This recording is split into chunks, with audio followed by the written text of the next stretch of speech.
What up, everyone? Shakiel Mahjouri here for CBS Sports, and you know who this is. He has won 10 titles just between the WWE and WCW and is a driving force behind what makes movies like The Iron Claw so darn authentic. He shimmies those shoulders with the best of them. Chavo Guerrero Jr. How's it going, man? Shaquille, thanks for having me, man. Appreciate you, brother. Of course, man. So nice to do this. We've got the Iron Claw premiere in the US, so eminent, and there's so much to get to. I would like to start by running you through a little exercise here. I know both Zac Efron and Jeremy Allen White, who star in the film, have expressed some interest in maybe, getting a match under their belt. You told Chris Van Vliet, give it a month, I'll get those guys ready. So I'd like to put you in the Booker's seat for a second. If Jeremy and Zach were to have a tag team match, you can give them additional partners, you can give them opponents, stipulations, whatever you like. Very quickly book that match for me. Well, it's very hard to get guys, especially on that level with that kind of audience, to have against people that aren't very experienced. You want the experienced people, the wrestlers in there to help um, lead them in a sense in the match, and that's what you get like WWE's doing with like Logan Paul and Bad Bunny. They're working with very, very experienced wrestlers. Um, you know, I wouldn't see Bad Bunny wrestling Logan Paul in a match. It probably wouldn't go as good. Um, so I would definitely put them with two guys that really knew what they were doing and probably have me involved somehow so that can kind of help carry them in there. Just because, wrestling's wrestling is very hard to cheat that, especially when you're in front of, 10,000 people and millions watching TV. You're falling, you're getting hit hard, and it's getting, there's a lot of camera angles that are catching every single angle of you. In Hollywood, we can stack punches sometimes where, the camera's a certain way and you don't even have to touch them. Well, in wrestling, you can't do that because there's four sides of the ring. You got cameras all over the place. When you're hitting, you got to hit. So I would have them definitely do that and get a little heat on the actors and then the end have the actors triumphant somehow. I like it. I like it. Let's six-man tag. Maybe we'll get Chavo on the team. There Maybe a you little go. There you go. reunion there. I know you mentioned how Zach specifically was such a sponge and was able to pick up so much, so really threw it all at them. What surprised you the most about both Zach and Jeremy in terms of what they picked up the easiest, and what was sort of the biggest learning curve for them? Whether that be, this. I know Jeremy mentioned like it's actually the spaces in between the moves, hyping up the crowd, stuff like that. That was really eye opening for him. Yeah, Jeremy's he's a good student because he got that, and I try to explain that to the actors and say, guys, it's not about the moves. Just like when I talk about wrestling and wrestling choreography in a film to them, at first they're very apprehensive because you see what we do, like WWE, it's hard. Well, I explained to them, I go, guys, you guys know how to wrestle. You just don't know you know how to wrestle yet. And they're like, well, what do you mean? I said, have you done, plays in theater? And they're like, yeah. I said, okay, so you're performing right in front of a crowd, right? So what's what we're doing? But we have a four-sided crowd. And they're like, okay. And then I explained then like in say a film, let's say the Fast and the Furious, you know, car crashes and fights, they help tell the story, but the car crashes themselves are not the story. And it's the same thing with wrestling. These moves help tell the story, but the moves themselves are not the story. Hmm. So that's what we're doing in the ring is we're storytelling. And that's what they're doing, whether they're in front of a camera or if they're on the stage. They're telling a story. And we just go about it a different way. So once they start realizing that, they're like, oh, wait a minute. Okay, I can do that. I'm like, you're already doing that, And when Jeremy was able to say, like, it's the moves in between that are more important. I said, yeah. And I explained to him that what makes a great wrestler is what he does in between the moves. That Hmm. is everything. And so he's a pretty damn good student.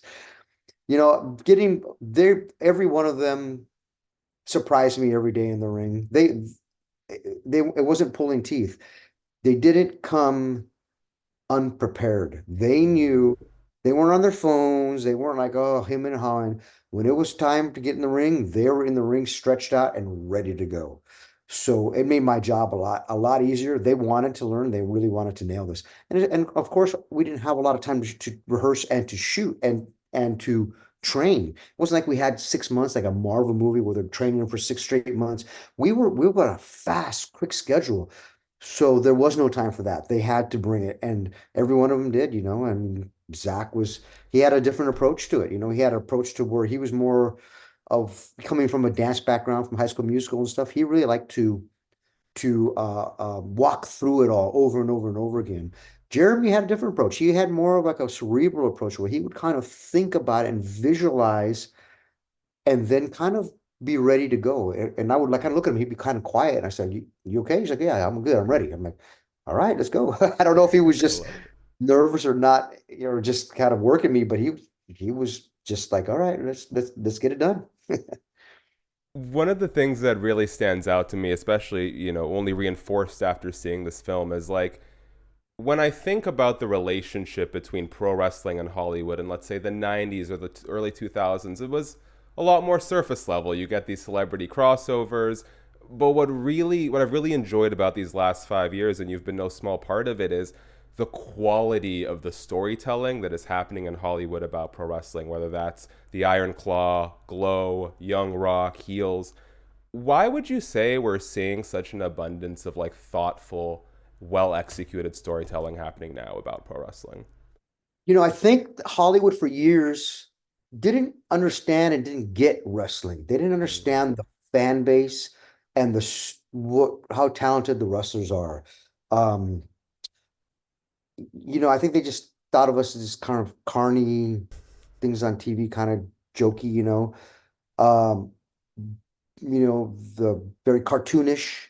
But now, guys like The Rock is the highest paid, most popular actor in the world. Batista, who's putting out great films, John Cena, me behind the camera. I think Hollywood is kind of seen like, wow, these stories are amazing. These actors are very, very, I mean, wrestler actors are very talented. That's what I think changed in Hollywood. And then you have, you know, the studios now, not that there wasn't projects about Hollywood, excuse me, but they wouldn't maybe get Coughing in sync there, Chavo. if then you're giving it to me over the over Sorry. what the heck. But I there was projects, you guys did like movies like The One and Only or The Paradise Wrestler. Comedy, The Wrestler. Um, I just think that they just didn't, they weren't getting the budgets, and I don't think the production companies the studios were taking them as serious as they are now. Thank God they are. And now we have the Iron Claw, the A24. How, I mean, doesn't get bigger, right? I mean, A24 is one of the premier studios in the world now, and actually putting this their support behind this movie and make it their Christmas release. I mean, it's when I heard it was coming out December 22nd, I was like, wow, I think this is going to be really good. I'm glad I took the job. I know you've been in touch with the Von Erichs a lot throughout this process, and you, in fact, went over to the ranch, visited them, jumped off the waterfall. Coming from a legendary wrestling family like the Guerreros, what sense of responsibility did you have for sort of giving the story the respect it deserves and also sort of being sort of sensitive to the family's needs through the process? So, I mean, I've been close to the Von Erichs families for years. We lost touch, of course, when their family got out of the business. My family got out of the business in a sense. Uh, but now with Kevin Von Erich's sons, Marshall and Ross, Hmm. I was helping them through their journey way before this. And I've visited, their ranch in Kauai 5 years ago, way before this was even a thought or even on my radar. So to be able to help tell that story, coming from another wrestling family, Texas wrestling family, who were actually rivals with the Von Erichs for years, professional rivalry. But our family, How, their family, how far back does that go? I actually had some fans who wanted me to ask you. years and years and years and years and years. My grandfather, started wrestling in 1937. Fritz von Erich started wrestling, probably right around the same time, and they had a big promotion in the late 70s, early 80s in Dallas. We had our promotion in El Paso, and we wrestled for them, they wrestled for us. So there was definitely a lot of history in there absolutely for sure. And a professional rivalry for sure. Every wrestling, especially a Mexican wrestling family, we're going to think that we're the best, but we're just a competition and trying to keep one up in each other. So for me to be able to help tell this story and make this movie, it's like I was making it about my own family. And I even told the Von Erichs, I told them, guys, I promise you, I will help make this movie like I'm making it about my family, at least my part. I really, really will. I know that, over the years, there's been sort of pitches made about a Guerrero movie. Pedro Pascal would make an awesome Eddie. I know you're sort of like conflicted about whether it's a time or not, but what do you think it would take for you to sort of give the two thumbs up on moving forward with something like that? You know, is there really ever the perfect time? Sometimes you just gotta jump in the water and go for it. Um, with the success I believe that this movie is going to have, Iron Claw, and telling the story of the Von Erich family, I think there's definitely an avenue to tell do a movie or a documentary or a series on the Guerrero family. We'll see. We'll see in the future. We may still be writing our story. We don't know where Yeah. that's. We'll see. I've been approached by it a lot, but first things first is let's do the Von Erich movie, and let's get the world to see how awesome this movie is. As we begin to wrap up on this, I do want to take a little bit of a sidestep and talk about some stuff off the beaten path. First, are you familiar with the Mountain Goats song, The Legend of Chavo Guerrero? Of course, that's Okay. Darnell, Rick Darnielle. He was. I when I first heard that song, I contacted him and said, "Why did you write this song about my dad?" And he told me, he goes, "Man, I was a kid. I came from a broken family, a stepdad in Los Angeles." He goes, "I used to go watch your dad at the Olympic Auditorium." He goes, "Your father was my hero." He goes, "Literally was my hero. He really, really was." He goes, that song is not just a song. He's like, "It's my life growing up." So then my father heard it and it was really cool to see that tribute to my father Mm. and for it to get to play. It's very like a cult classic. I mean, when I first started on Glow, I had Mark Maron coming up to me and goes, "Hey, is that song about Martin goes, is that about you?" I said, "No, it's about my dad." And he was like, "Wow." He's like, "It's pretty big." So he I already knew. love that. Yeah. I love that. Okay, now, not all wrestling gimmicks are made equally. I'd like you to keep one and drop two, okay? Kerman White, Pepe, Lieutenant Loco. We're going to erase two of them from Keep existence. one and gosh, that's oh man. I guess I just keep Pepe because everybody remembers Pepe for sure. Okay, I like it. Yeah, yeah. Do you prefer? Did you prefer teaming with Eddie or wrestling against Eddie when it comes to the chemistry between you two? Either or, Eddie and I we're I've never had it before with anybody else. Is We knew what each other were thinking about in the ring. Teaming with him was, we didn't have to, hey, do this or do that or tag. We just knew what was going on. I could use so many different instances, but it's like it was like a sixth sense that we each had. It was like together, wrestling together against each other. We'd done it our entire lives, we grew up with the wrestling ring in our backyard. So that was our swing set. We've been doing Just it. two more for you here. About the time that I started sort of stepping back into pro wrestling on the media end was around the time that Dominik started teaming with Ray. And so I was sort of confused when I would go online and I'd see like almost unanimous dislike towards Dominik. Nepotism, he shouldn't be here, he's not good enough. Well, what a difference a year and a little tweak in character and the opportunity to stand out on your own makes. What's the lessons fans should take away from like judging someone too soon, too young, and not really giving them the chance to sort of find their own feet in this business? Any second, third generation wrestler has gone through it 100% because you're following your family's footsteps, and your family was probably pretty good in the ring.